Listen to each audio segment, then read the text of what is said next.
I had been searching for 23 days when I walked into the Varnhold Archive Hall and told myself it would be the last place I looked before I admitted I had lost him.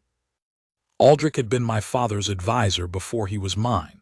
He had sat at the right hand of 3 kings and refused titles every time they were offered.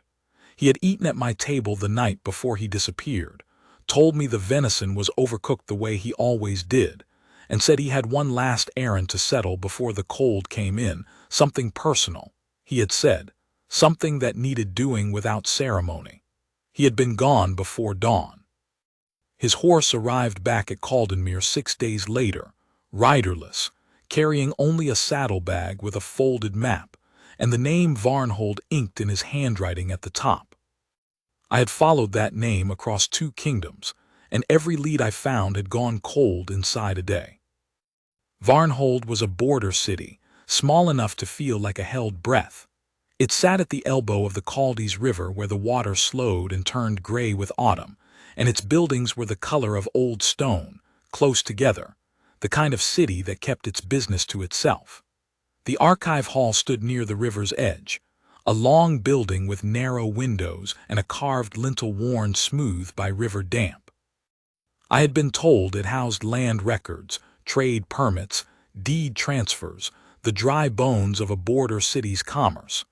But I had also been told that Aldrich had been seen entering it twice in the week before he vanished, and that was enough. My wolf was restless.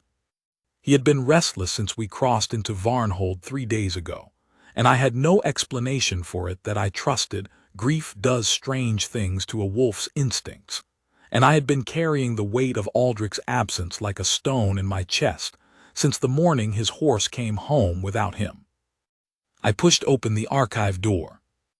The hall was longer than it looked from outside, lit by oil lamps fixed at intervals along the stone walls, and it smelled of old paper and iron-gall ink and river damp.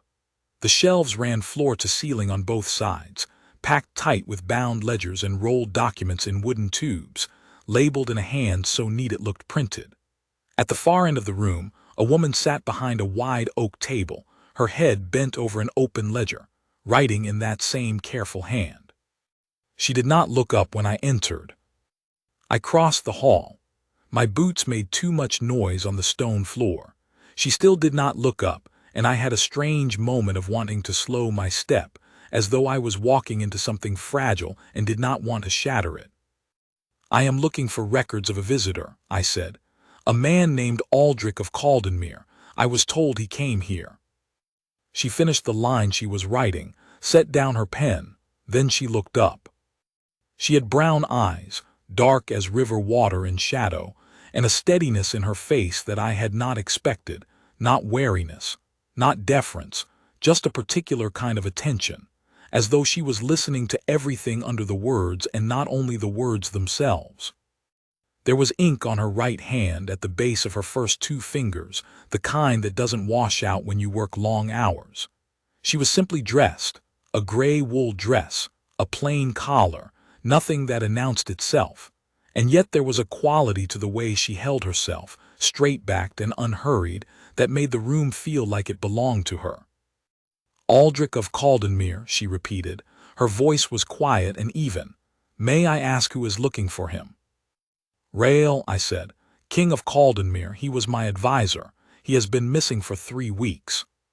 Something moved across her face, not surprise exactly, but something closer to recognition, as though a piece had shifted into a place where it now fit. She was quiet for a moment, looking at me with that same careful attention. Then she said, "Did he ever tell you why he came here?" That was the question. 3 words, did he ever? And the way she said them told me she already knew the answer was no. And she was asking not to gather information, but to confirm something she had been carrying alone, waiting to hand to exactly this person, and that person was somehow me. My wolf, who had been prowling the perimeter of my attention since Varnhold, went very still. "No," I said. "He told me it was personal." She held my gaze. "It was," she said. "Sit down, my lord. I have something that belongs to you, and it will take some time to explain." Her name was Soven. She had been the chief archivist of Varnhold for 7 years, having come from a smaller city to the west after the previous archivist retired and left her his post and his keys and 3 months of backlogged records. She told me this with no preamble and no self-importance, only the facts of how she had come to be in that chair behind that table, as though context was a courtesy she offered to everyone who sat down across from her. She made tea, a small iron pot on a trivet near the window, 2 cups, a measured pour. She set mine in front of me and sat down again with hers, and her movements were so precisely unhurried that I felt the knot behind my sternum loosen a fraction for the first time in 3 weeks. Aldrich came to Varnhold in the late summer, she said. The first time he came with questions. He was looking for old records, deed transfers from about 40 years ago, a particular family, a particular parcel of land near the river Bend south of the city. I helped him find what he needed. She paused. The second time, he came alone in the evening, after I had sent the copy clerk home. He said he needed to leave something in my keeping, and that he needed my word I would hold it until the right person came to collect it. What did he leave? She reached under the table and produced a flat wooden box, sealed with a wax disc pressed with a signet I knew, Aldrich's own mark, the one he used for documents he considered inviolable. The wax was unbroken. He said I would know the right person, she said, because the right person would come looking for him. He said no one else would bother. He said, she stopped, and something shifted in her face, a careful composure briefly adjusted, as though she was managing something that mattered. He said the person who came would be someone who loved him, and that that person deserved to know what was in the box. I looked at the box. The wax held Aldrich's mark steady, faintly impressed with the weight of intention, and I felt the grief in my chest move, not lessen, but shift into something cleaner, because Aldrich had known I would come. He had planned for me to find this. He had not simply disappeared into nothing.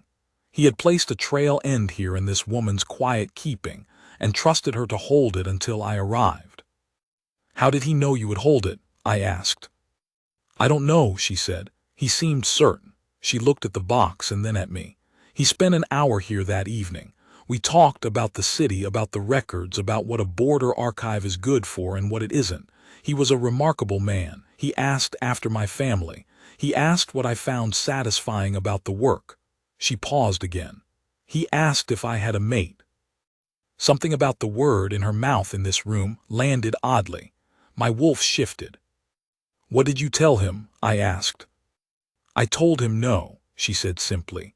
I told him I had thought about it less and less as the years went on. I told him the work was enough. A small pause. He said he was glad I had said so, and he looked, she seemed to weigh the word, relieved. I did not know what to make of that. I filed it away and looked at the box again. He said only I could open it. He said the seal was yours to break. She slid it across the table toward me. Whatever is inside, he wanted you to have it. I picked up the box. It was lighter than it looked. I broke the wax. Inside there were 3 things. The first was a deed, a land transfer record, old paper gone soft at the edges, granting ownership of a parcel of Riverbend land south of Varnhold to a woman named Marit Soven, dated 41 years ago. I looked up. Your family? I asked. My mother, she said quietly. The second document was a copy of the same deed with a note in Aldrich's hand at the bottom, record intact. Transfer was legitimate. No dispute possible. The debt is settled. I did not yet know what debt he meant, but I set it beside the first and picked up the third. The third was a letter, 6 pages in Aldrich's handwriting, dense and careful, addressed to me. I read it there at her table in the lamplight, with the river mist pressing at the windows and Soven sitting across from me, hands folded around her cup, giving me the silence to read it in. She did not watch me. She looked at the shelves as though cataloging something she had already committed to memory, giving me my privacy inside the same space, which was a particular kind of thoughtfulness I had never before encountered from a stranger. Aldrich wrote that he had known my father well, known him in ways that were not recorded in any official account. That 41 years ago, my father had made a decision that had cost a young woman named Merritt her security, her standing, and nearly her land, not through malice but through carelessness, the kind that kings commit without ever knowing the weight of it on the person beneath. That Aldrich had spent 4 decades watching for a way to make it right, because my father never had, and then my father had died, and the obligation had passed quietly to Aldrich's own conscience. He had found the way. He had confirmed the deed. He had confirmed the rightful ownership. He had resolved the last tangle in the records that left any ambiguity. But that was not why he had come to Varnhold, not really. That was the errand. What the letter said next was different. "I am old, Rael," he wrote, "and I have watched you for 31 years, from the time you were old enough to follow me through the hold asking questions I had to work to answer, and I have watched you with one persistent sorrow, that you stopped believing you would find her. You stopped, I think, around your 25th year, after the third council recommendation came to nothing, and you decided the mate bond was a story men told themselves, and that ruling alone was the sensible position. I watched you become excellent at it. You are the finest alone king I have ever served. But I have also watched you look at pups in the hall with something in your face you never show anywhere else, and I have watched your wolf's eyes when a woman laughs somewhere across a room, that quick animal attention, and then the deliberate looking away, and I know what that is. I came to Varnhold to settle a debt, but I came also because I found her. I do not know how, I could not tell you the mechanism of it, except that I have been your wolf's second pair of eyes for 31 years and I know what I know. Her name is Soven. She keeps the Varnhold archive. She is precise and warm, and she carries more than she lets show, and she has been keeping her own kind of faith without knowing it was faith in anything in particular. I cannot make the bond happen. I know that. Only you and she and whatever runs deeper than either of us can do that. But I can put you in the same room and trust the rest to what is true. Do not be sensible about this, Rael. Being sensible about it is the thing you are best at, and the thing that will cost you most if you let it. The box will wait for you in her keeping until you come. She does not know what I have written here. She does not know I left it for you. She knows only that the right person will come. I am going home by the long road, to visit my brother's family in the south before the cold sets in. The horse knows the way back. I expect you will have had 3 weeks of terror by the time you read this, and I am sorry for the terror, and I hope you will forgive an old man for the only dramatic thing he has done in 31 years of careful service. Go be less sensible. Aldrich. I set the letter down. My hands were not entirely steady. I became aware, in the way you become aware of the quality of silence when it changes, that the room around me was very quiet, and that Soven was still sitting across from me with her hands around her cup, still looking at the shelves, still giving me the room I needed to receive what I had received. I looked at her. She turned her eyes to me at exactly that moment, and for the space of several heartbeats neither of us said anything. My wolf was no longer restless. He had been restless for 3 weeks and he was not restless now, and the distinction was so complete and so sudden that it was almost its own sound. A silence where there had been noise, a stillness I hadn't known I'd been waiting for. He wrote about me, she said. It was not a question. Yes. She absorbed this with the same careful composure. What did he say? I considered how to answer that. I thought about being measured. I thought about taking time. I thought about Aldrich writing, "Do not be sensible about this," Rael in his particular dry handwriting, and I thought about 31 years of being excellent at ruling alone. He said he found you, I said. He said he believed that you were my fated mate. He said he put you in my path and trusted the rest to what was true. I paused. He said I have a habit of being too sensible. Something moved across her face. Not surprise, not quite, something more like a breath released, slow and careful. She looked down at the table and then back at me. "I wondered," she said quietly. "When he sat here that evening and asked me whether I had a mate, I thought at the time it was the kind of gentle question an old man asks because he is interested in people. But then he looked so," she stopped. "Relieved," she said again, as she had said it before, and now the word carried its full weight. As though I had given him an answer he had been hoping to hear. "He was hoping to hear it," I said. She was quiet. The lamplight moved on her face, and her brown eyes were steady and serious, and there was something in them, a question of her own, not afraid but precise, the way she was precise about everything. And I realized she was deciding something, with the same deliberateness she brought to every other act in this room. "I don't know what a fated mate bond feels like," she said carefully. "I haven't had reason to learn." "Neither do I," said. "I stopped expecting it a long time ago." She looked at the letter folded on the table between us. "But you feel something now," she said. "Not a challenge, an observation, precise and open, offered back to me honestly." I looked at her. I thought about being careful. I thought about what my wolf had been doing for 3 weeks and what he was doing now. "Yes," I said, "I do." We talked until the lamps needed refilling. I do not know how to account for the hours, except to say that Sovan was a woman who asked good questions, and listened to the answers with a completeness that made you want to answer fully. Not because she demanded it, but because she made the space for it, the way good archivists make space for the thing that needs to be held. She asked about Caldenmere. She asked about Aldrich, what he had been like in the daily life of the hold, how he had sat at table, whether he had been impatient with people who asked obvious questions. She laughed when I told her no, he had never been impatient, that his method was to answer the obvious question so completely that the person asking never felt they should have known it already. It was a warm laugh, brief and genuine, and my wolf felt it the way you feel warm air after cold. I asked about her work. She explained the archive with no false modesty and no excessive pride, a precise accounting of what it was and what it was good for, which was exactly what she had apparently told Aldrich. She said border city records were the most honest records there were because border cities had no interest in mythology. They needed to know where the land was and who owned it and what had changed, because commerce depended on it. "Truth is a practical matter here," she said.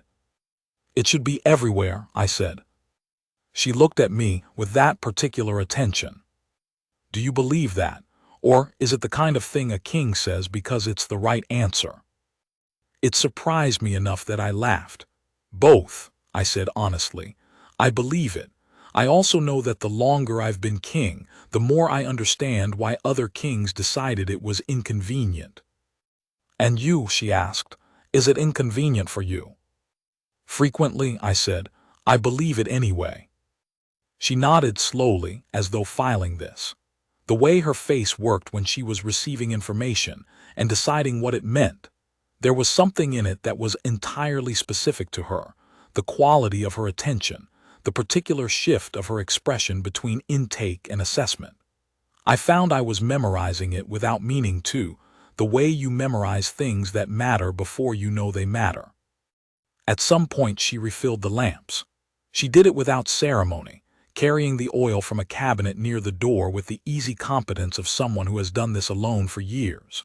When she came back to the table, she set a small plate of bread and dried fruit between us without comment, and I felt a warmth at the gesture that had nothing to do with the food, the simple domestic rightness of it, the quiet assumption that we were both here for a while and would need to eat. We ate and talked, and outside the windows the river mist thickened with evening, and the lamps made the stone walls warm. She asked eventually about the bond itself, not provocatively, carefully, the way she asked everything. "What does it mean?" she said, "in practice?" "I know what it is. I've read enough records from the northern holds to know the terminology, but I don't know what it asks of the people in it." "It asks for choice," I said. "That's the part the old songs tend to leave out. The bond is there, it doesn't require choosing, but acting on it does, claiming it does. I looked at the letter, still folded on the table, Aldrich's handwriting just visible on the outside fold. It asks you to decide whether you want it. She absorbed this. And if one person decides yes and the other decides no? The bond is still there, I said. It doesn't go away, but it isn't claimed, it waits. She looked at me steadily. You've been waiting, she said. I thought I'd stopped, I said honestly. 31 years is a long time to wait. At some point I decided I had been wrong about what I was waiting for. I looked at her. Aldrich apparently disagreed. Aldrich apparently knew you better than you knew yourself. He generally did, I said. It was one of his less comfortable qualities. That warm, brief laugh again, and something in my chest shifted. Not the mate bond, or not only the mate bond, but something simpler and perhaps more important. The recognition of a person who made the world feel less difficult by being in it. She showed me Aldrich's other visits through the archive's own records. She kept a visitor log, meticulous, of course, each entry in that careful handwriting. Aldrich's name appeared twice, with dates and the nature of his inquiry noted beside each visit. Under the second she had written, deposited sealed document for safekeeping, collection pending. 5 words, no embellishment, but she had kept it exactly, precisely as he had asked her to, for however long it took. You didn't know how long it would be, I said. He might not have told me, I might never have come. He seemed quite certain you would, she said. But you didn't know that.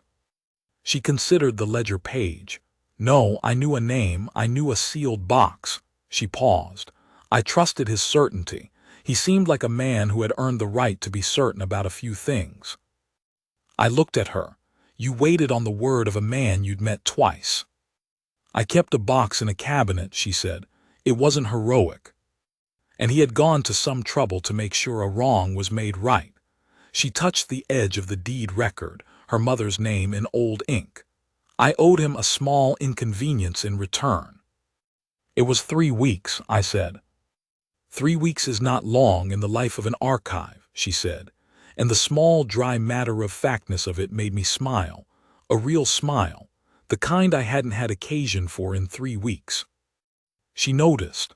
I watched her notice and decide not to say anything about it, and I found that decision, the deliberate choice of what to hold and what to offer, characteristic of her in a way I had already, in a few hours, begun to recognize.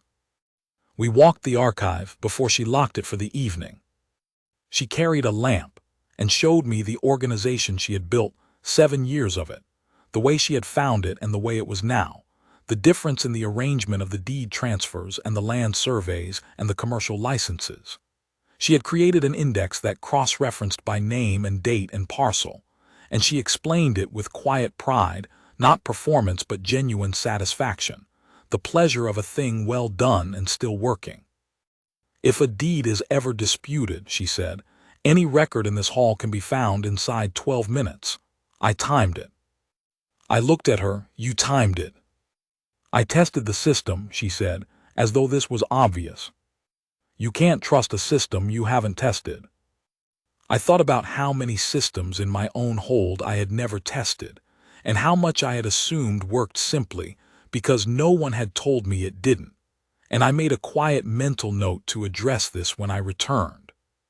What would it take, I said carefully, to convince you to come to Caldenmere? She stopped walking. I stopped beside her. I don't know, she said with her particular honesty. I've been here 7 years. The archive is mine. I know what it needs.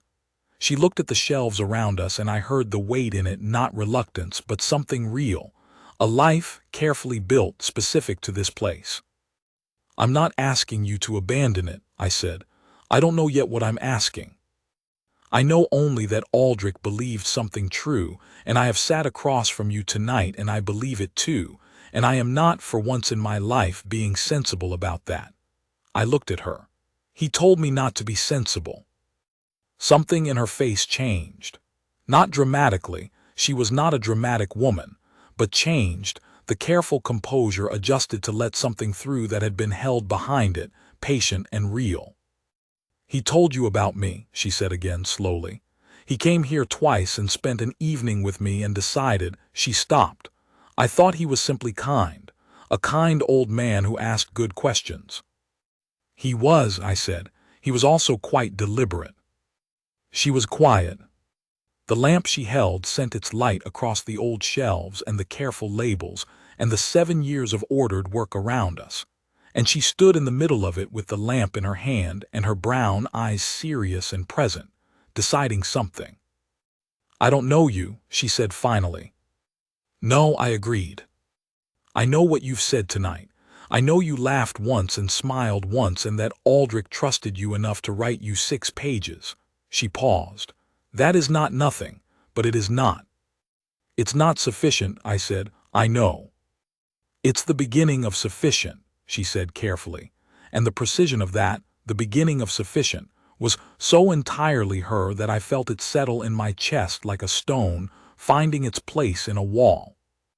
"Then I would like to continue it," I said. She looked at me for a long moment.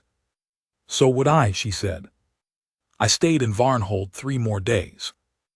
This was not a diplomatic visit, and I had not announced myself as one, which meant no ceremony and no retinue and no formal obligations, only myself and 2 guards who had the discretion to make themselves scarce when needed, and the particular freedom of a city where no one yet knew my name. I had a room at the riverside in that smelled of wool and old wood, and in the mornings I walked to the archive when it opened and spent the day there. She worked. I did not expect her to stop working. I would not have wanted her to.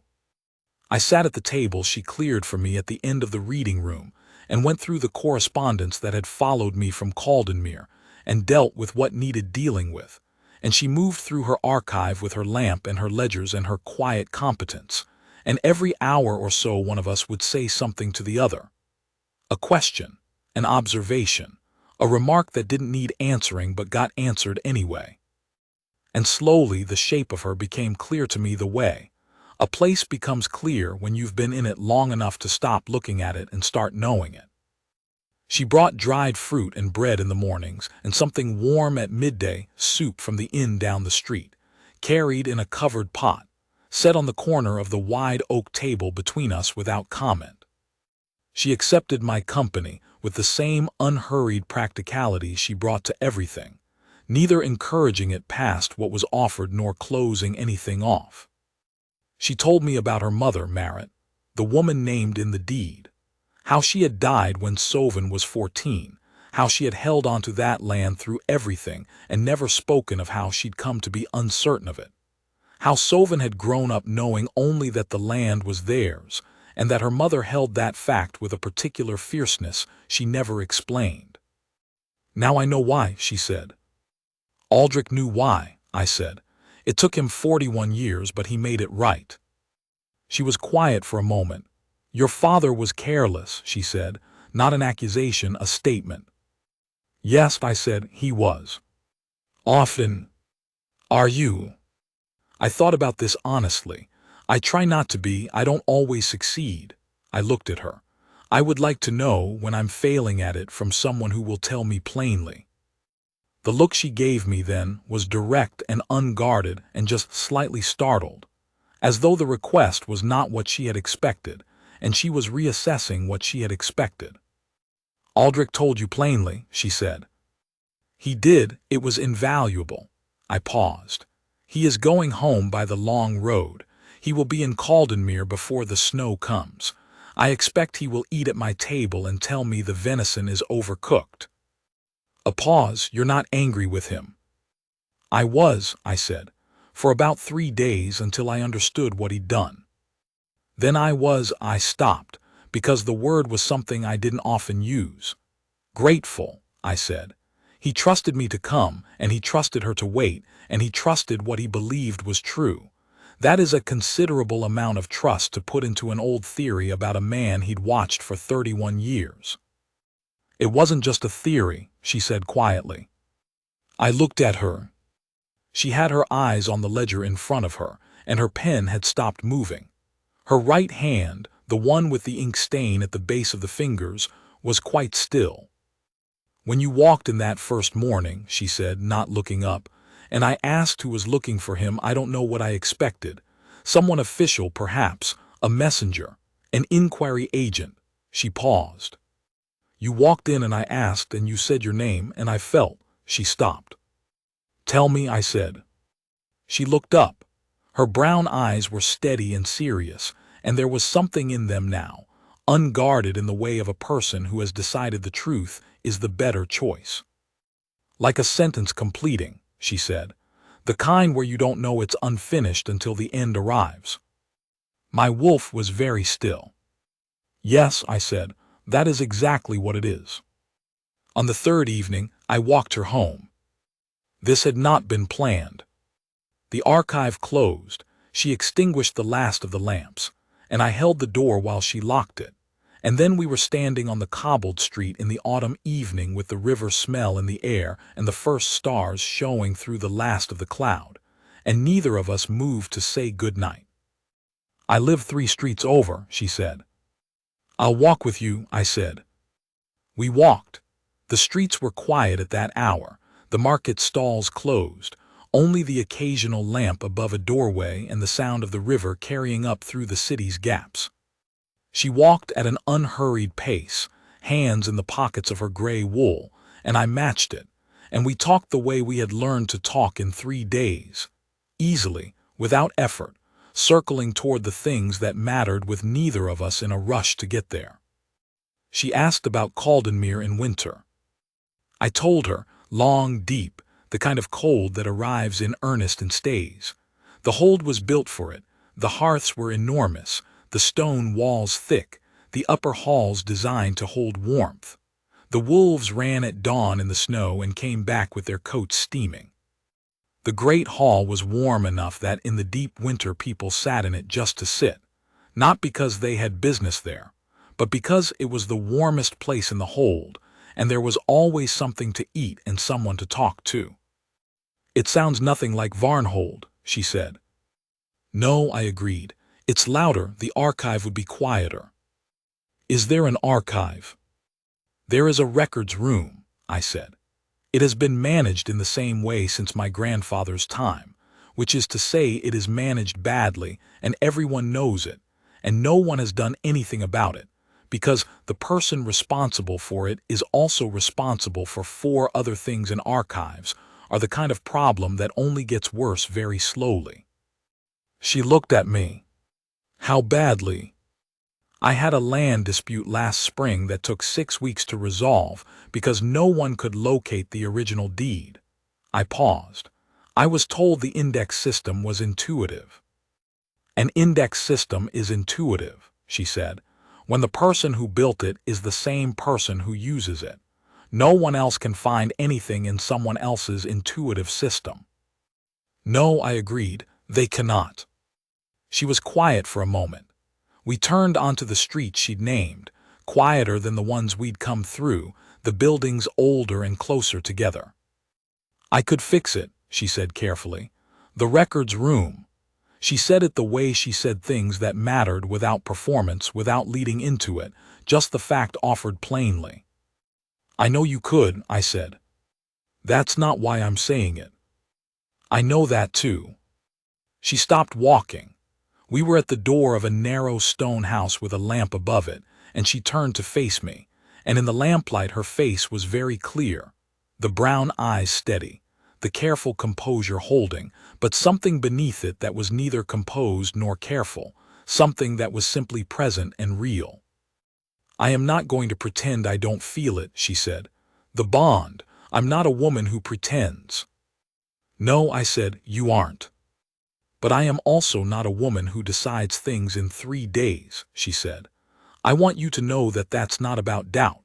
It's about being sure of what I know." "I understand," I said. "I am not asking for a decision tonight." "What are you asking for?" I looked at her in the lamplight, in the autumn evening, in Varnhold at the end of 3 weeks of grief and searching, with Aldrich's letter in my coat pocket and my wolf as still and settled as he had ever been in his life. I'm asking for the beginning of sufficient, I said, as much of it as you want to give. Something opened in her face, slow and quiet and completely real. That, she said, I can give you. I returned to Caldenmere 4 days later with the deed in my saddlebag and the letter, and a clear understanding of what the records room needed, provided in 8 handwritten pages by a woman who had never seen it, but had asked 4 precise questions, and arrived at a better diagnosis than anyone who had worked in it for years. I also had, in the inner pocket of my coat, a second letter, hers to me, written the evening before I left, handed across the archive table with the same unhurried practicality she brought to everything. She had written, I have thought about what Aldrich believed, and I have thought about what I feel, and I have thought about what a sensible woman would do with both of those things. A sensible woman would probably need more time. I find, somewhat to my surprise, that I am not particularly interested in being sensible about this. I will come to Caldenmere in the spring, if the invitation stands, to see the hold and the records room and the wolves running in the last of the snow. That is what I know for certain. The rest will follow from what is true. Aldrich was right about you, I think. I haven't decided yet, but I think. Soven. I read it twice on the road, and did not fold it back into the envelope. Aldrich arrived at Caldenmere 8 days after I did, thin from the road but bright-eyed, with a small parcel of his brother's preserved fruit, and a complete absence of apology. He sat down at my table and ate the venison, and said it was overcooked, and I let him finish his plate before I put his letter on the table between us. He looked at it, he looked at me. You read it, he said. You sent it to be read. I wasn't certain you'd come in person, he said. I thought perhaps you'd send someone. No one else would have gone, I said. No, he agreed. I suppose not. He was quiet for a moment, looking at the letter.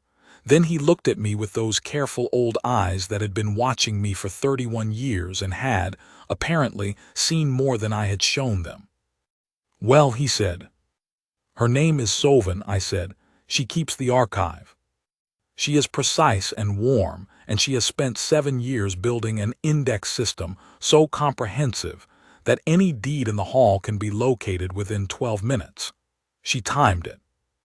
Aldrich's face did something extraordinary.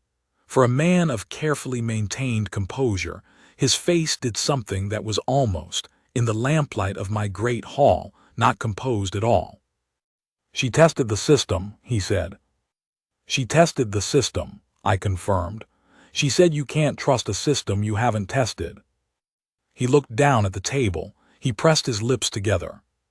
She's coming in the spring, I said. She said the rest will follow from what is true. Aldrich was quiet for a long moment. Then he said very quietly, Good, that's good. You could have told me, I said. You could have simply told me and sent me there. He shook his head. You would have gone as a king on an errand, he said. You had to go as someone looking for me. I thought about that.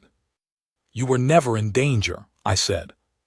I was in the south eating my brother's good cooking, he said. The horse knows the way back. I was quite comfortable. A pause. I was also quite certain about what I believed. I've been wrong about a great many things in my life. I did not believe I was wrong about this. I looked at my old advisor, my father's old advisor, older than I was likely to see the end of, someone I had taken for granted in the way you take for granted the things that have always been there, and felt the grief of the last 3 weeks resolve into something I could hold without it hurting. Don't do that again, I said. I won't need to, he said simply. She came in the late spring, when the last of the snow was off the high pastures, and the wolves were running the lower fields in the early morning, their coats no longer winter-thick. I met her at the gate. She arrived on a plain horse with 2 saddlebags, and the particular composure of a woman who had thought carefully about what she was doing, and was not afraid of it. She looked at the hold, the stone walls, the banners, the scale of it, and then she looked at me, and the composure shifted to something warmer, something that was entirely specific to her and entirely specific to me. "It's larger than I pictured," she said. "The records room is in the north wing," I said. "It is worse than I described." "You described it accurately," she said. "It sounded dire." "It is dire," I agreed. "You are going to hate it." "I am going to fix it," she said, with the quiet certainty she brought to every true thing. We walked through the gate together, and the wolves who had been running in the lower field came up the slope in a loose group, curious and unhurried, and stopped at the edge of the yard. I waited to see what she would do. She stopped too and looked at them, and then she did something I had not seen anyone do unprompted. She knelt down slowly at their level and waited. They came to her. Not all at once, first one, then two, then the rest, until she was in the middle of them with her ink-stained hand resting on the nearest gray shoulder, and her face turned up toward me with an expression that was, for the first time, entirely undone. Not composed at all. Simply open. "They came," she said. Her voice was very quiet. "They do sometimes," I said, "for the right people." She looked at the wolf under her hand, and then back at me, and the brown eyes that had been steady and careful and precise in the lamplight of her archive were bright with something that had no word adequate to it. I kneeled down beside her, there in the yard with the wolves around us and the spring light on the stone walls, and I took her hand, the one with the ink stain, the one that belonged to someone who tested systems and timed them and wrote 8 handwritten pages of diagnosis for a records room she had never seen. And I held it simply, with the same deliberateness she brought to everything. "The rest will follow from what is true," I said. She turned her face to me, open and unguarded and entirely present. "Yes," she said, "it will." Aldrich stayed at Caldenmere through the summer. He ate too much and slept late and sat in the great hall in the warmth of the hearths, and told anyone who asked that the venison was always overcooked.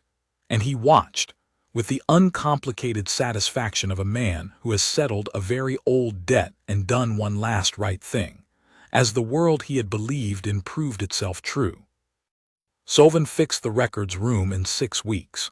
She built an index that cross-referenced by name, date, and parcel, and she tested it, and she timed it, and when she was done she came to find me in the hall and told me that any deed in the hold could now be located in under 15 minutes, and that she expected this to improve as she learned the material better.